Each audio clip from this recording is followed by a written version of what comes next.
Hökm istəyirsən mərhəmət eylə, qocatma anamı, qocatma dünya.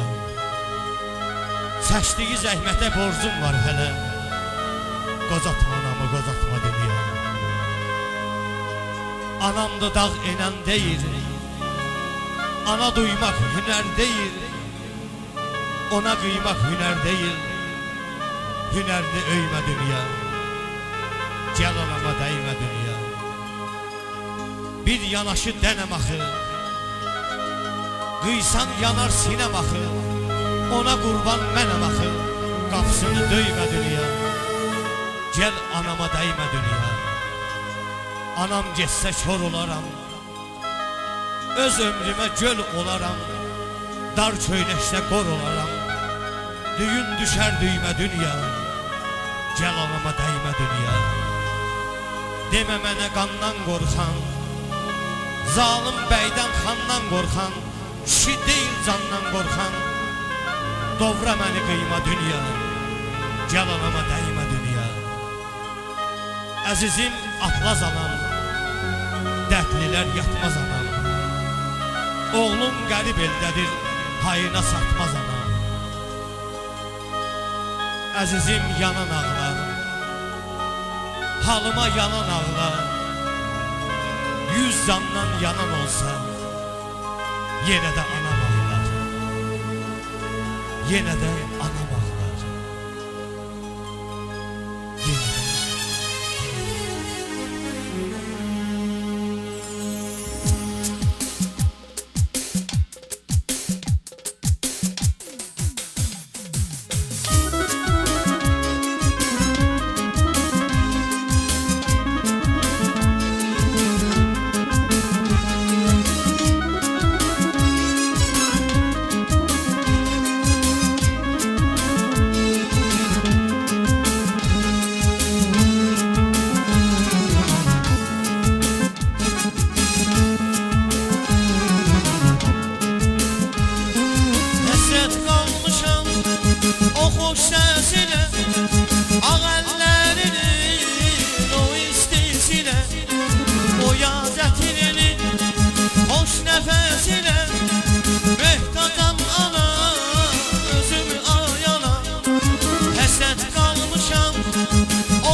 sözümü ağlar.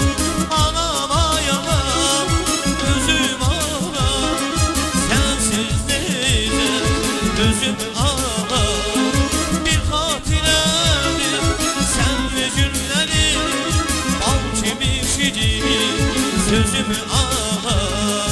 Anama yalan, özüm ağlar. Sensiz neyse gözümü ağlar. Bir hatiredir sen ve günlerin, bal gibi şirin sözümü ağlar. Anama yalan, özüm ağlar. Sensiz neyse gözümü ağlar. Bir hatiredir sen ve günlerin, bal gibi şirin sözümü ağlar. Bal gibi şirin sözümü ağlar. Bal gibi şirin sözümü ağlar.